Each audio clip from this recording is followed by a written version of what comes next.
Reddit Chats. I'm Andrea here with Luke, a CEO at Baremetrics, and today we're diving into 5 hot Reddit discussions that every founder needs to hear. We've been scouring the entrepreneurship subreddits and found some incredible conversations from founders that I'd like to chat with Luke about and get his take on.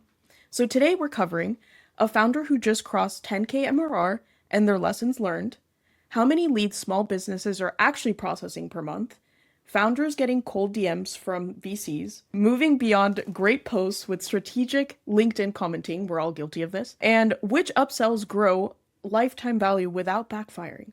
So we'll give you our take on each topic, plus actionable insights that you can apply right now. So go ahead and hit the subscribe button if you haven't already, and let's jump in with that 10K MRR story. Luke, take it away. Awesome. Andrea, thank you for that intro. Yeah, some really great topics today. Some, again, a lot of these are new for us in the last few weeks. We've had some consistencies in our community engagement over the last few episodes, but today, a couple of unique ones, which is really cool to see, and some really good talking points that we can cover. A lot of questions are not uncommon for our community users and our SaaS founders for sure. Starting on the first one, a bit of a success story here. Someone who's built a SaaS company that's actually crossed 10K MRR. And, people might say, well, that's only small. That's pretty significant for a first-time founder, SaaS startup, and to get across there. This individual sharing their lessons learned, and they've offered a range of dot points here. And I'm going to whiz through them real quick, but most of them are very spot on for what we see as sort of the checklist you should be looking to go through when you're starting a SaaS company and help you set up for success as you scale. So I'll cover each one, maybe a little bit of detail in each one, but I'll try and move through them quickly because there is quite a few. But for listeners out there, really all it is about identifying that these are areas you should look to address in the early days to set yourself up for long-term success and hopefully hit that 10K mark yourself. First point is 80% of people prefer Google sign-in. So why is this, right? Why is that instead of the alternative, which may be email and password? Google sign-in is easy. It is low friction. It allows people easy access to your product. They're generally going to have an existing session open in email, wherever else. So it is easy to sign in. That is what people want, and you need to make it easy for people. So 80% of people prefer Google sign-in. Absolutely. Removing all branding or formatting from emails and sending them from a real name increases open rate. Now, this is very definitive in regards to the conversion rate status here. I would suggest it depends on your subject line, the time of send, the number of sends, etc. But in general, yeah, I'm more inclined to look at what would be a personally written email. But there is something to be said about a rich formatted signature block that has very clear detail in booking a time, social links, and who is the person that's talking to me. So yes, I'd say a stripped back formatting of email can be useful. But again, the branding and formatting of email to increase open rate doesn't really align because you're only going to open it if the subject line is catchy enough to actually warrant further investigation. So might be a little bit convoluted there, but agree in general. You won't know when you have product market fit, but a good sign is that people buy and tell their friends about your product. Product market fit is something we've discussed ad nauseum on this podcast. What is product market fit? How do you know when you've got it? And this user hits it on the head, right? You don't necessarily know because at each level of scale, product market fit represents something else. And so, yes, I think a great signal of product market fit, or at least user demand, is that people buy it and then tell their friends to say, hey, I had this problem. I told you about this problem. I've now found a solution. Here's the solution. Like, that's a great internal flywheel to generate. And so I agree with that as well. And that's a good signal to look out for. Word of mouth referrals is a great signal and a channel that you should look to continue to exploit. 99% of people that approach you with some offers are a waste of time. Now, I'm assuming they're referring to other vendors here that are trying to offer cold outbound services, email automation, AI generated XYZ. Waste of time, sure. But that speaks more to the individual trying to sell you something that's not aligned with your problem at the moment, right? I obviously get a ton of emails from cold outbound. I get a whole heap of LinkedIn offering developer services, offering CEO fitness programs. It's not a waste of my time. Programs? Yeah, we can talk about that another day. But it's like fitness programs for the busy executive. 30-minute a day to ripped boardroom abs. Yeah. Yeah.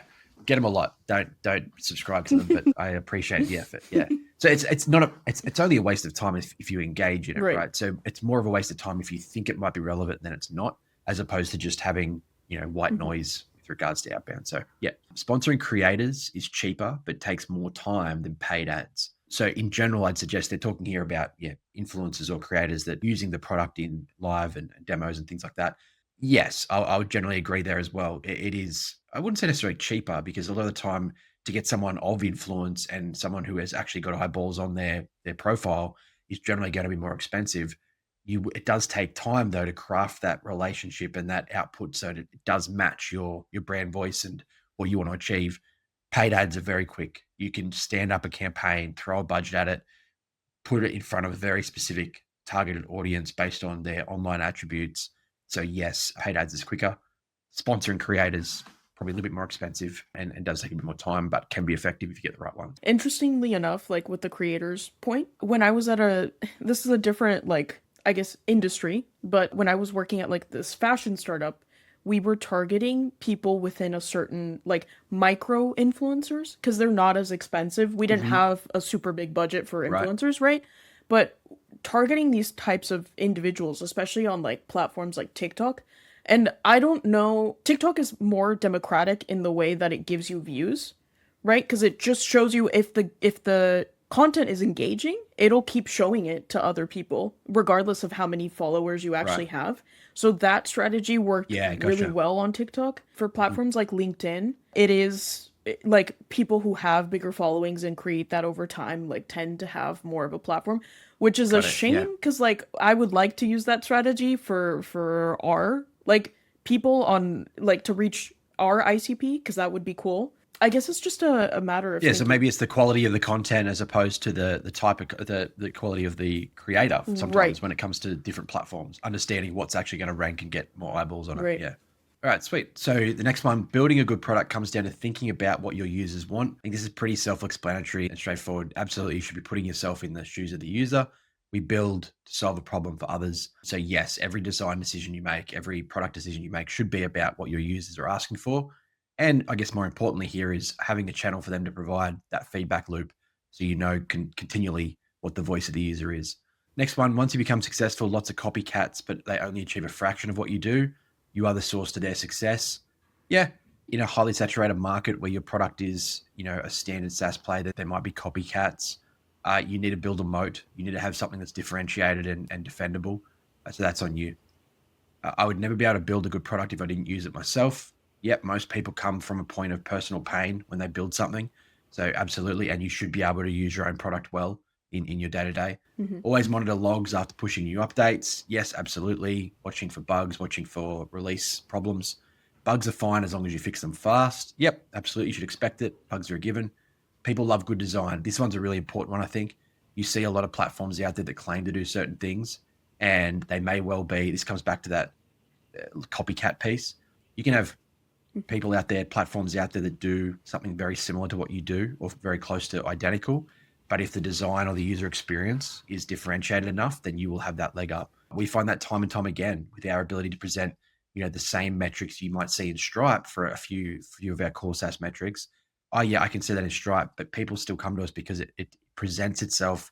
It looks so much better and it is easier to manage and work with. Same data, but the way it is designed and delivered is fundamentally better. So that's another thing to consider. Absolutely. Getting your first paying customer is the hardest part by far. Yeah.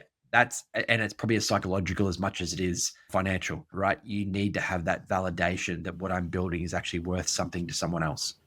That's probably the biggest key there. So yes, getting your first customer is hardest. You should be doing personalized outbound, receiving feedback, reaching out to people. It's a bit of a slog to understand what's going to click with the right people. Always refund people that want to refund. I'd say yes within reason. You may have people that are just being difficult, but in the early days, if it is fundamentally something that's misaligned between the value proposition and what they actually get, sure, give them a refund. See how that goes when you scale though, to the point where it might become problematic. Don't be cheap when you hire an accountant. You'll save time and money by spending more. Yeah, good accountants worth their weight in gold. Absolutely. Particularly those that are proactive in their reporting, letting you know your burn rate, your runway, your profitability, keeping you aligned, keeping you accountable yourself is important. Surprising amount of users are willing to get on a call to talk about your product, and it's super helpful. Absolutely. Continue to talk to your users as per the previous points. And yes, the feedback they give you from the user is going to continue to help shape your product in the future.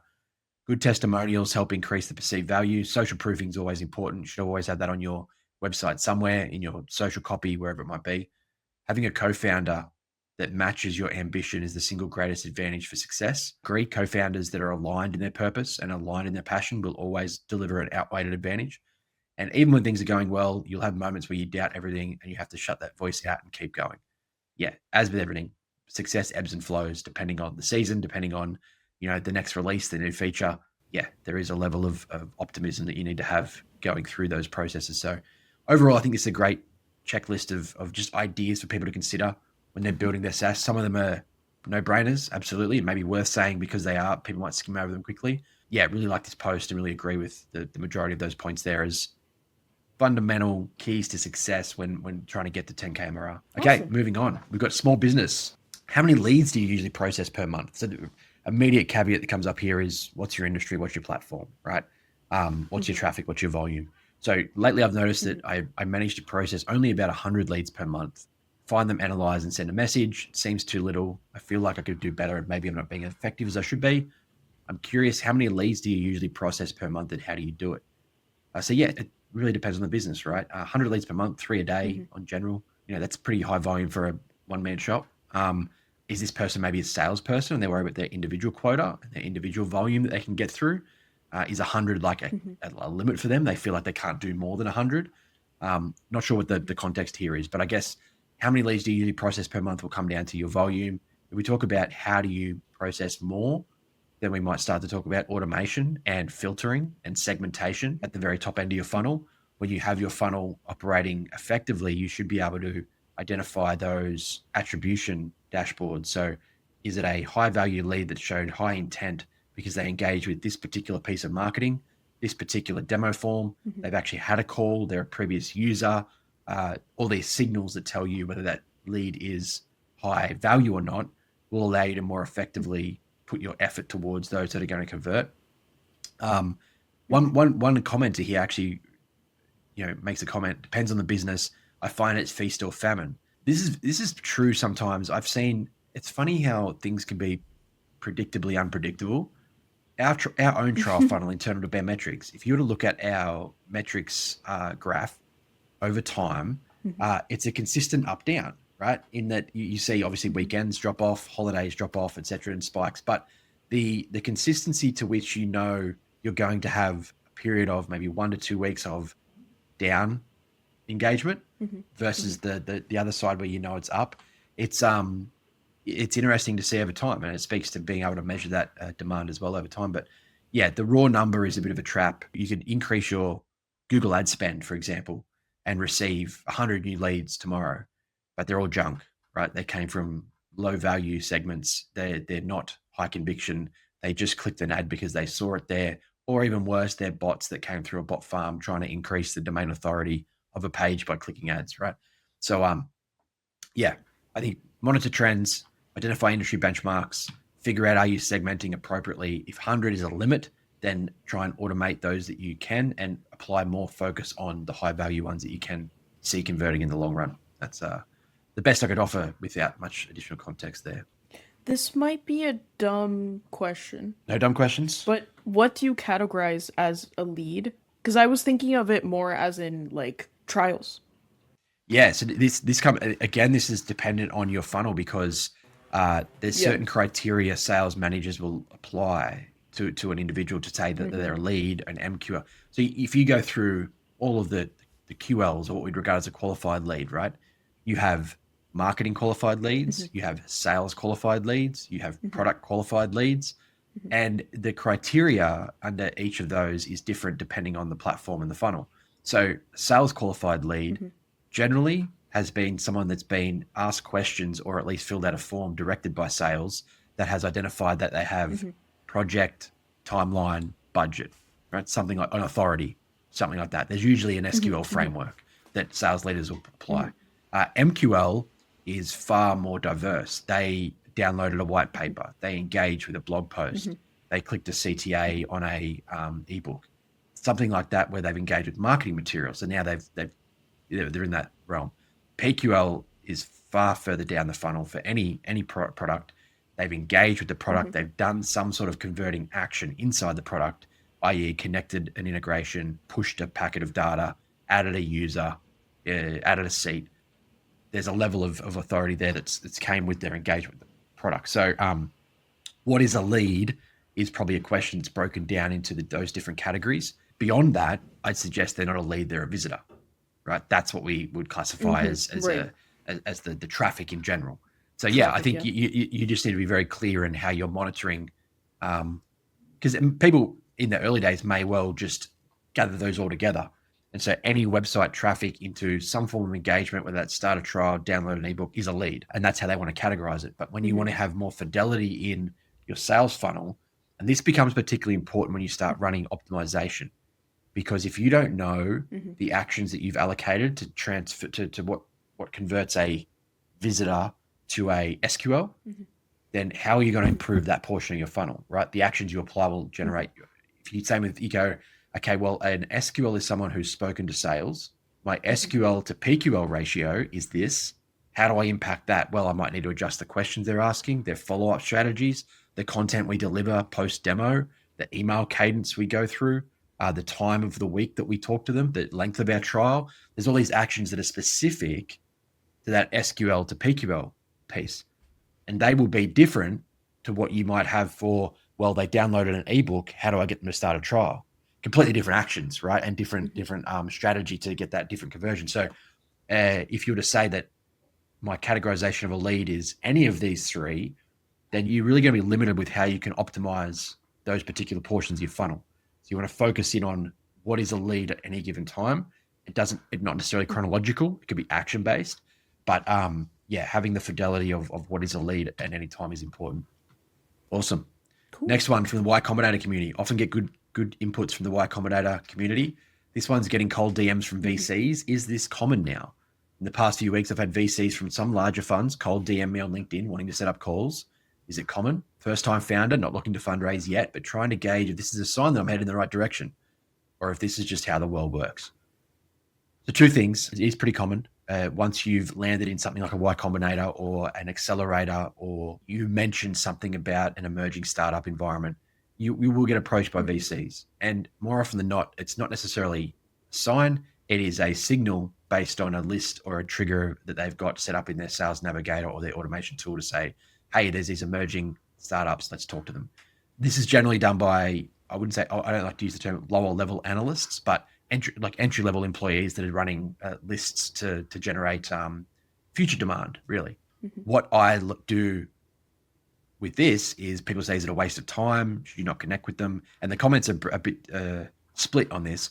I generally take the calls regardless, even if it is a junior analyst, because the thing is, if you have any aspirations for an exit or a fundraising round, it generally doesn't happen straight away, right? And even the individuals even identified, first-time founder, not looking to fundraise yet.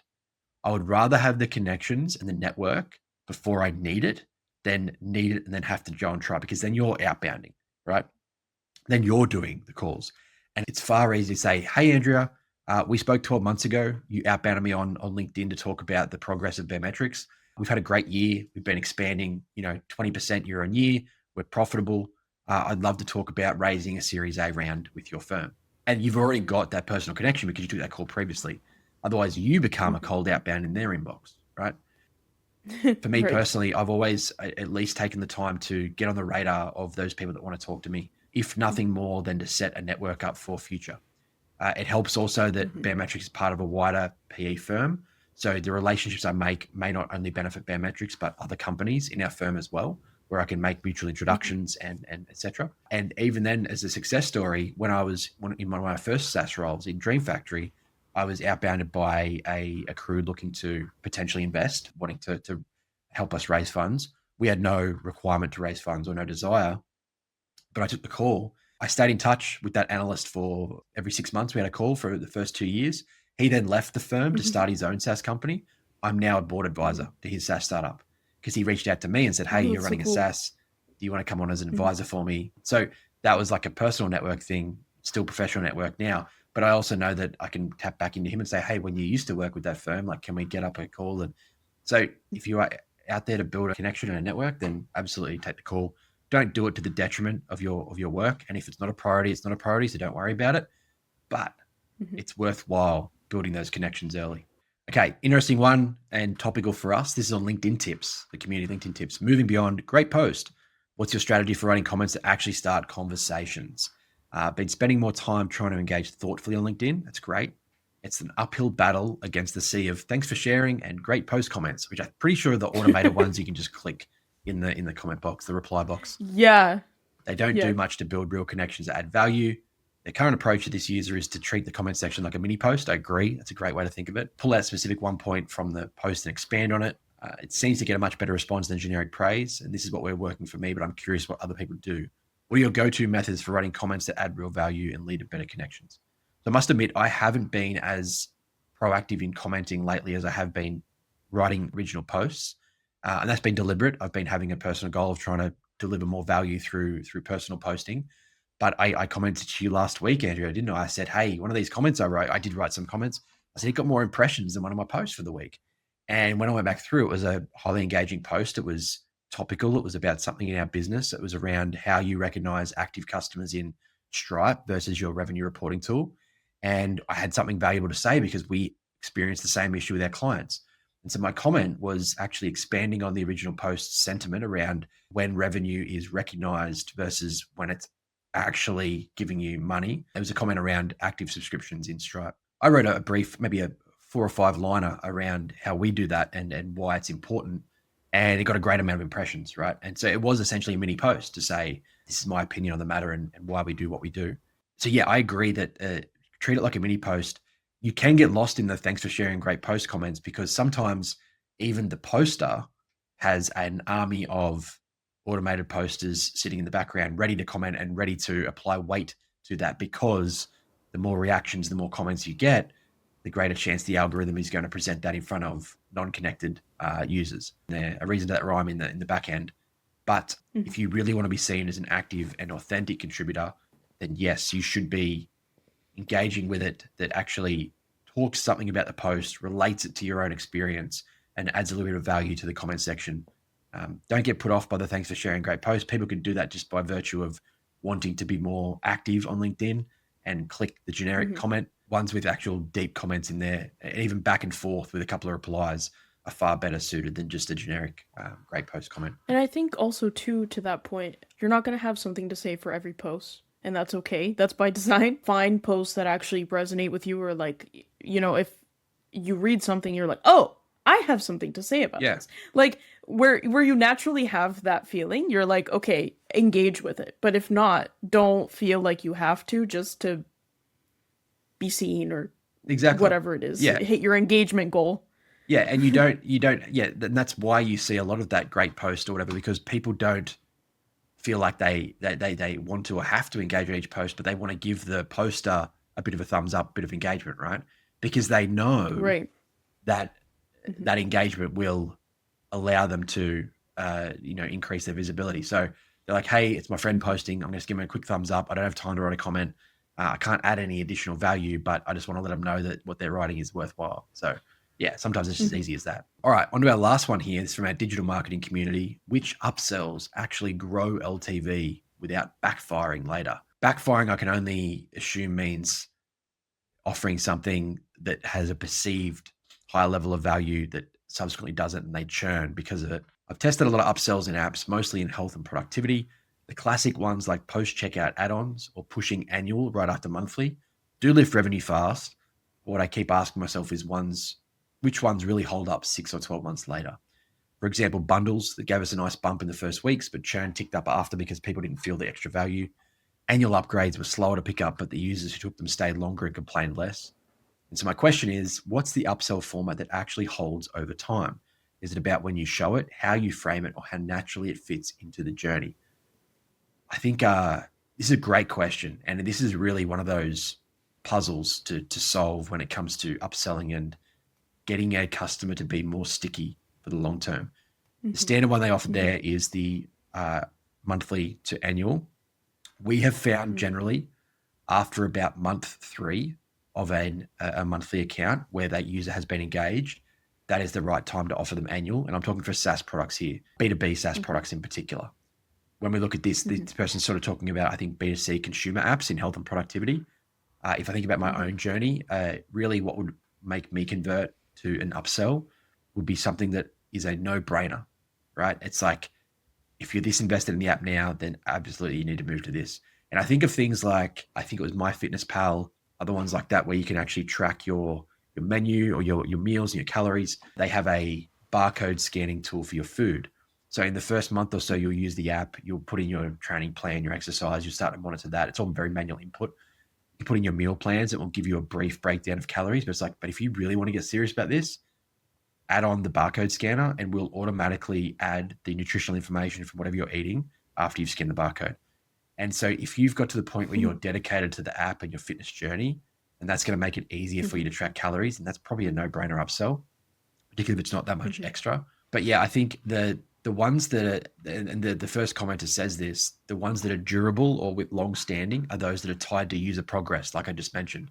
If I'm making progress in the app or consistently engaging with the app, and then you offer me something that is going to help me stick on that path, then that's a decent upsell from there. Annual upgrades after they have completed like one portion of their program, a 6-week program or a 4-week program, or they've lost a certain amount of weight or they've lifted a certain amount of weight. That sort of thing I think is great. So yeah, I think the answer here is really experiment, look for timing versus action-based, and really make sure it's something that's going to add value and make the customer more sticky and want to work with you longer, as opposed to a flash in the pan discount promotion that really only lasts for a month or so. So yeah, I don't think we can really give a solid answer on what upsell format actually holds over time unless you start to experiment with which ones and then identify the one that works. Yeah. But going back to like, I'm thinking about the Justin chat you had with him and how he was talking about like onboarding flows and like how it's best if like they're trigger based, like based on an action that someone takes. So like identifying that those actions that tend to make people more sticky, as you were saying. That's a great point. And that's like, where the upsell might be particularly customized and focused on the individual user. Same way, if you approach it the same way, you have very personalized and intimate onboarding experience, then the upsell experience may well be the same. We see you've engaged with this portion of the app, that we know that your attributes are this kind of thing, and we know this is important to your particular segment. Here's this upsell offer based on that segment. Yeah, it's a really great point, and I completely agree. Maybe the upsell journey needs to be as important as the onboarding. Awesome. Well, I think that's it, Andrea. We've covered all 5. Yeah, that was it. Yeah. I think we stuck close to time. We had a bit of an interruption there in the middle, but overall, yeah, really great questions. Just to recap, we talked about a SaaS founder who's crossed that 10K mark and was offering some really great advice on sort of the fundamentals of how to do that and what they found over the last 12 months. Really great points there that we're happy to share with. Overall, making it easier for your users, making it easier to receive feedback and sort of pointing your efforts towards the things that matter. How many leads do you process? We spoke about this as sort of subjective depending on industry, but where you are looking to process more leads that are conversions from just plain visitors, think about automation, segmentation, and using attributes to funnel those leads into something more valuable and classify them appropriately so you can apply optimization to each stage. Cold DMs from VCs, it's not necessarily a sign that what you're doing is working, but it is a way for you to build a network of investors, of interested parties for that time that you do decide to raise funds or seek an exit. You already have existing conversations, relationships, emails, contact lists that may be helpful and may shorten that time. Better to have them and not need them than need them and not have them, I'd say there. Moving beyond LinkedIn, great post, adding value in comments, actually writing something that is supporting the point with a personal experience or an anecdote, adding value as opposed to a thumbs up, thanks for sharing. Agree with that completely. You may need to engage with certain posts just to be active, but there is value in adding additional context to your comments to really get some impressions. And then even you'll find opportunities to turn those comments into a mini post in itself. And then finally, the one we just last touched on, upsells to grow LTV without backfiring. Make sure it adds value, make sure it's specific to the user, similar to the onboarding experience, make it customized, appropriate, and tied to their usage of the platform in some way or another, or the attributes they possess that make them a good user. Yeah, whatever it might be, make sure that it's something that's tied to their progress and it's going to be durable over time, not just a flash in the pan discount that may see a temporary uptick in LTV, but promote a bit of churn later on. That's our chats for today. Really great set of topics. Really enjoyed a few of those there. Really specific to our community for sure. Hopefully give some advice out to those that need it. Yeah, for sure. Yeah. And if you enjoyed this chat, please let us know by giving it a thumbs up and also subscribing.